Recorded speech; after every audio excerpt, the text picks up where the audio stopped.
নমস্কার, তোমাদের রান্নাঘরে বেশ মজার একটা রেসিপি নিয়ে এলাম।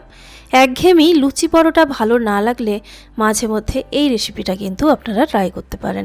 তো এর জন্য বড় মিক্সিং বোলের মধ্যে একটা 135-40 ml চায়ের কাপের 1 কাপ হালকা গরম জল নিয়ে নিলাম। জলটা খুব বেশি গরম নেওয়ার দরকার নেই, কিন্তু হালকা যেন গরম হয়। এবার এতে প্রায় 1 চা চামচ মতো চিনি দিলাম। এরপরে দিয়ে দিচ্ছি স্বাদ মতো নুন। নুন যেন বেশি না হয়ে যায় খেয়াল রাখবেন। এরপরে এখানে অ্যাড করছি আমি ইস্ট। এখানে হাফ চা চামচ ইস্ট দিচ্ছি। তবে রেসিপিটা ইস্ট না থাকলেও কিন্তু বানানো যাবে। তার জন্য কি করবেন অবশ্যই আমি আপনাদের সঙ্গে এই ভিডিওতে শেয়ার করব। এবারে এই ইস্ট, নুন আর চিনি জলের মধ্যে ভালো করে একটু মিশিয়ে নিচ্ছি। অনেক ইস্ট রয়েছে যেটা অ্যাক্টিভ করার জন্য রাখতে হয় রেস্টে, এখানে কিন্তু সেটার প্রয়োজন নেই। এটা ইনস্ট্যান্ট যে ড্রাই ইস্টগুলো পাওয়া যায়, অ্যাক্টিভ ইস্ট, সেই ইস্ট ব্যবহার করছি। এটা সঙ্গে সঙ্গেই কিন্তু কাজ করে। তো এবার এখানে ওই যে কাপে জল দিয়েছিলাম সেই কাপের 1 কাপ ময়দা দিচ্ছি আর ঠিক 1 কাপ আটা দিচ্ছি। আমি রেসিপিটাকে একটু হেলদি করার জন্য আটার ব্যবহার করলাম। আপনি চাইলে পুরোটা আটা বা পুরোটা ময়দাতেও কিন্তু বানাতে পারেন। এবার একটা নরম ডো তৈরি করব।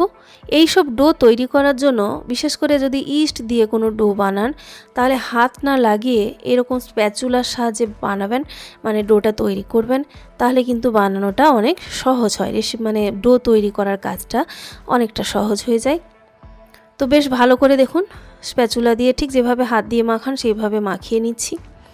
একটু চিটচিটে রয়েছে দেখতে পাচ্ছেন, এবং এখনও পর্যন্ত কোনো রকম তেলের ব্যবহার করিনি। এবার এর মধ্যে 1 চা চামচ মতো আমি সাদা তেল দিয়ে দিচ্ছি। সাদা তেলটা দিলে এই চিটচিটে ভাবটা চলে যাবে। তো তেলটা দেওয়ার পরে আবার বেশ ভালো করে একটু তেলের সঙ্গে ডোটাকে মিশিয়ে নেব। তেলটা দেওয়ার পরেই চিটচিটে ভাবটা কিন্তু চলে যাবে, আর খুব বেশিক্ষণ মাখানোর কোনো প্রয়োজন নেই। জাস্ট তেলটা ভালো করে একটু মিশে গেলেই ডোটা কিন্তু একদম রেডি হয়ে যাবে। এই ডোটাকে খুব বেশি শক্ত আবার খুব বেশি নরম কিন্তু করা যাবে না। ডোটা দেখতেই পাচ্ছেন কীরকম নরম হয়েছে, খুব বেশি শক্ত নয় আবার খুব বেশি নরম না। এটাকে রেস্টে রাখছি আমি মোটামুটি আধ ঘন্টা 40 মিনিটের জন্য। আপনার যেখানে আপনি বানাচ্ছেন, যেখানে আপনি তৈরি করছেন রেসিপি, সেখানকার ওয়েদারের উপর নির্ভর করবে। গরম যদি বেশি থাকে আধ ঘন্টায় যথেষ্ট, আর নাহলে ঘন্টাখানেক লাগতে পারে এই ডোটা তৈরি হতে। আর যদি রোদে আপনি এটাকে 10 মিনিট মতো রেখে দেন তাহলে ডো কিন্তু খুব তাড়াতাড়ি তৈরি হয়ে যায়। তো যেহেতু এটা সন্ধ্যাবেলা বানানো, তো সেই কারণে আমি কিন্তু আধ ঘন্টা মতো রেস্টে রেখেছি।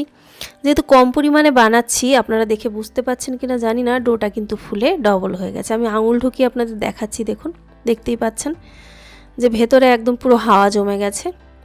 এবার একটা বোর্ডের মধ্যে অল্প তেল লাগিয়ে নিচ্ছি।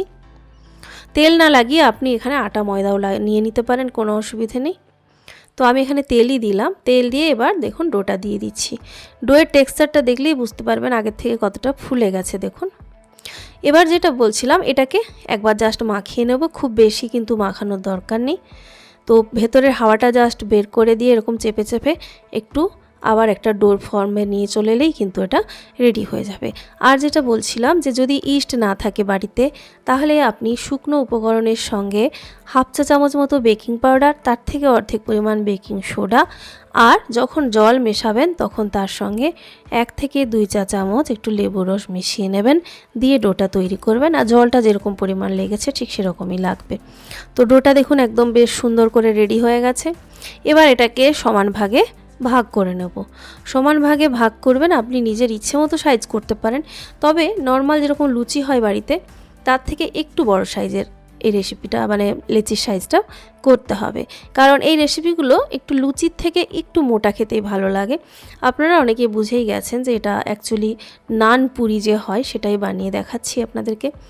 এরপরে ছোট ছোট অংশগুলো নিয়ে দেখুন খুব বেশি প্রেস করে আপনার কিন্তু রাউন্ড শেপ দেওয়ার দরকার নেই। হালকা করে ঘুরিয়ে ঘুরিয়ে এরকম রাউন্ড শেপ দিয়ে দেবেন, একদম হালকা করে, খুব বেশি চাপ দিয়ে কিন্তু এই ডোটা তৈরি করা যাবে না।